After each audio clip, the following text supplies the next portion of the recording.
जे ह्या महापालिकेचे ट्रस्टी आहेत ते जर अशा प्रकारे महापालिकेला वेठीस धरायचा प्रयत्न करत असेल, तर गहाण ठेवत असेल, तर प्रताप सरनाईक तसं होऊ देणार नाही. महापालिकेच्या तुमच्या मालमत्ता ह्या तुम्ही गहाण ठेवणार आहात. म्हणजे मीरा भाईंदर महापालिका गहाण ठेवून तुम्ही 500 कोटी रुपये काढणार. आतापर्यंत मीरा भाईंदर शहरामध्ये राजकीय हेवे दावे आरोप प्रत्यारोप होत होता, परंतु आज परिवहन मंत्री महाराष्ट्र राज्याचे प्रताप सरनाईक यांनी आज पत्रकार परिषद घेऊन फार मोठा खुलासा केला.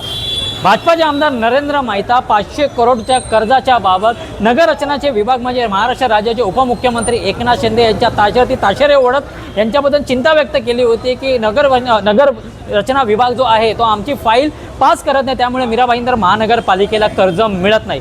परंतु आज प्रताप सरनाईकांनी जी पत्रकार परिषद घेतली त्याच्यामध्ये फार मोठा खुलासा केलेला आहे की जे कर्जाची मंजुरी जे भाजपाचे आमदार मागत आहे ते नेमकं कर्ज कशाला, की लोकांचे पैसे फेडायला आणि त्याच्यासाठी महानगरपालिकेच्या वास्तू गहाण ठेवावे लागणार असाही फार मोठा खुलासा केला.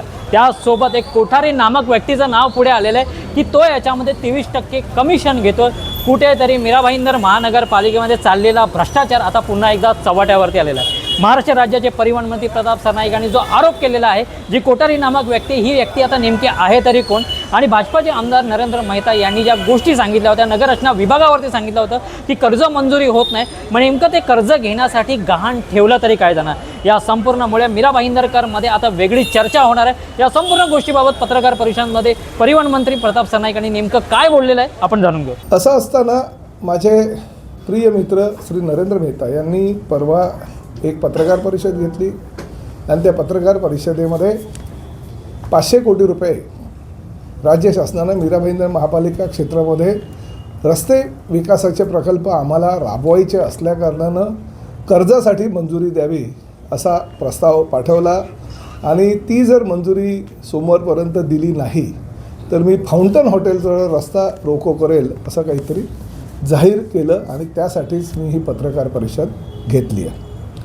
कारण असं आहे, त्यांनी फाउंटन हॉटेल काय पूर्ण डहाणू, पालघर, गुजरातच्या बॉर्डरपर्यंत जाऊन त्यांनी रस्ता रोको करावा. माझ्या त्यांना शुभेच्छा आहे. परंतु एक गोष्ट लक्षात ठेवावी की नॅशनल हायवेला रस्ता रोको करत असताना फार गंभीर गुन्ह्याची जबाबदारी ही त्या पोलीस स्टेशनला असते आणि नॅशनल हायवेचे बंद करणं किंवा रस्ता रोको करणं अतिशय त्रासदायक आहे. तुमच्यावर तर ठीक आहे, तुम्हाला बऱ्याच गुन्हे असल्याकारणानं तुमच्या ॲफिडेव्हिटमध्ये दिलेले असल्याकारणानं सवय आहे, परंतु सर्वसामान्य भारतीय जनतेचा कार्यकर्ता पक्षाचा ह्याच्यावर काही भविष्यामध्ये जर काही तरुण मुलं वगैरे असतील, त्यातली नोकरी धंद्याच्या निमित्तानं गुन्हे जर असे दाखल झाले तर त्यांना त्या परिणाम होऊ शकतो. त्यामुळे भारतीय जनतेच्या कार्यकर्त्यांनी नक्की हा रस्ता रोको कशासाठी आहे असा प्रश्न नरेंद्र मेहता यांना विचारणं गरजेचं आहे. याचं कारण असं आहे की प्रताप सरनाईक एका बाजूला जवळजवळ 1800 कोटी रुपयाचे रस्ते हे MMRDAच्या माध्यमातून महापालिकेचा एकही रुपया खर्च न करता करून घेत असेल आणि वस्तुस्थिती आहे. बरेच रस्ते झालेत 50%हून अधिक. काही रस्ते आता पुढील महिन्याचं काम चालू होणार आहे.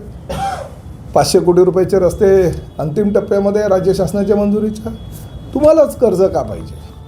राज्याचे मुख्यमंत्री म्हणून देवेंद्र फडणवीस कार्यरत आहेत, एकनाथ शिंदे उपमुख्यमंत्री म्हणून कार्यरत आहेत. त्यांच्याकडेच परवानगी मागून त्यांच्याच परवानगीनं मी जर ह्या शहरामध्ये राज्य शासनाच्या निधीतून आणि MMRDAच्या निधीतून जर रस्ते बनवत असेल तर तुम्ही तसे प्रयत्न का करत नाही असा माझा प्रश्न आहे. आणि तसं कारणही असंच आहे, हे 500 कोटी रुपयाचे रस्ते तुम्हाला मंजुरी कशासाठी हवी आहे याचं कारण असं आहे, हे 500 कोटी रुपयाचे रस्ते मुळात झालेलेच आहेत. जे रस्ते प्रशासकाच्या कारकिर्दीमध्ये पूर्ण झालेले आहेत, काही त्यातले 10-20% रस्ते हे अपूर्ण आहेत, त्यांची बिलं द्यायला तुम्ही राज्य शासनाकडे कर्ज मागता. कायदेशीररित्या असं कर्ज राज्य शासनाला देता येत नाही. याचं कारण असं आहे, नवीन काही प्रस्तावित तुमच्या सूचना असेल किंवा विकास प्रकल्प असेल ज्याची शहराला खरोखर गरज आहे, असे प्रकल्प राबवत असताना राज्य शासनाला त्या कर्जाला मंजुरी देता येते.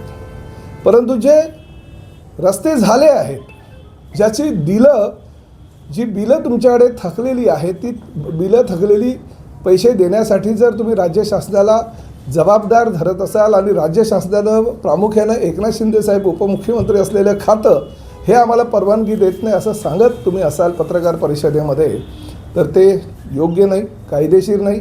मी मुख्यमंत्री श्री देवेंद्र फडणवीस यांना पत्र दिलं आहे. मला तर ही कल्पना नव्हती की हे यांनी कर्ज मागितलेलं आहे, परंतु त्यांनीच पत्रकार परिषद घेतल्यानंतर मला हे कळलं की त्यांनी ते कर्ज मागितलं. म्हणून मी ताबडतोब माहिती घेतली आयुक्तांकडून आणि दीपक खांबे त्यांच्याकडनं, आणि त्यांनीच मला सांगितलं की जेव्हा भारतीय जनता पक्षाची सत्ता मीरा भाईंदर महापालिकेमध्ये होते तेव्हा त्यांनी ठराव या रस्त्याचा केला होता. राज्य शासनाकडे परवानगी मागितली होती, कारण बँक ऑफ बडोदानं त्यावेळेस कर्ज द्यायची तयारी दर्शवली होती. राज्य शासनानं परवानगी पण दिली, परंतु नंतर बँक ऑफ बडोदानं सांगितलं की हे 500 कोटी रुपये भरण्याची महापालिकेची जी कागदपत्रांची पूर्तता असते ती पूर्तता न झाल्यामुळे आम्ही ते कर्ज नाकारतो आहे. त्यामुळे बँक ऑफ बडोदाने ते कर्ज नाकारलं. निविदा प्रक्रिया बेकायदेशीररित्या केल्या गेल्या. निविदा प्रक्रिया झाल्यानंतर ठेकेदाराला कार्यादेश देण्यात आला. ठेकेदारानं 2-2.5 वर्षापूर्वी कामं सुरुवात केली. काही कामं पूर्ण झाली, काही कामं आता अंतिम टप्प्यात आहे. परंतु बेकायदेशीररित्या ही रस्त्याची कामं करून आज ठेकेदाराला जेव्हा बिलं द्यायची आहे तेव्हा तुम्ही काही कोठारी नावाचा जो तुमचा एजंट आहे तो 23% त्याच्याकडे मागणी करतो, आणि त्या 23%च्या माध्यमातून जर तुम्ही राज्य शासनाला जबाबदार धरून हे कर्ज आम्हाला द्या आणि आम्ही विकासाची कामं करतो आहे असं जर सांगत असाल आणि जबाबदार धरत असाल तर ते योग्य नाही. त्यामुळे मी मुख्यमंत्र्यांना, उपमुख्यमंत्र्यांना आणि संबंधित खात्याच्या अधिकाऱ्यांना पत्र दिलेलं आहे की मीरा भाईंदर महापालिकेमध्ये काम पूर्ण झालेल्या रस्त्यांची बिले अदा करण्यासाठी 500 कोटी रुपये कर्ज काढण्याची परवानगी शासनाकडे मागणे कायदेशीर आहे का, आणि त्याबाबत राज्य शासन निश्चितपणे योग्य तो निर्णय घेईल. मुख्यमंत्र्यांनी, उपमुख्यमंत्र्यांनी जर ती परवानगी दिली तर सोन्याहून पिवळं आहे. परंतु ही कर्ज फेडण्याची महापालिकेची क्षमता आहे का? आधी 210 कोटी रुपयाचं कर्ज महापालिकेकडे आहे आणि अजून तुम्ही 500 कोटी रुपये कर्ज मागता, आणि कर्ज मागत असताना महापालिकेच्या तुमच्या मालमत्ता ह्या तुम्ही गहाण ठेवणार आहात. म्हणजे मीरा भाईंदर महापालिका गहाण ठेवून तुम्ही 500 कोटी रुपये काढणार आणि 30 वर्षे ही महापालिका गहाण ठेवून तुम्ही जी रस्त्याची कामं पूर्ण झालेली आहे त्या कामांसाठी कर्ज घ्याल तर ते कितपत योग्य आहे. आणि त्यामुळे हा प्रश्न मी राज्य शासनाला सुद्धा विचारलेला आहे. जबाबदारीनं निश्चितपणे नगरविकास खात्याच्या माध्यमातून हे काम होईल, परंतु माझं हे स्पष्टपणे मत आहे, एका बाजूला प्रताप सरनाईक त्यांच्या मतदारसंघातील विविध विकास प्रकल्पांसाठी राज्य शासन MMRDAच्या माध्यमातून पैसे आणत असेल, 1 रुपयासुद्धा महापालिकेला भुर्दंड होत नसेल, पण एका बाजूला तुमची सत्ता महापालिकेवर आली, तुम्ही आमदार झाल्यानंतर जर महापालिका गहाण ठेवण्याचा प्रयत्न करत असाल तर प्रताप सरनाईक होऊ देणार नाही. कारण शेवटी मी सुद्धा 18 वर्ष ह्या मीरा भाईंदर शहराचा लोकप्रतिनिधी आहे.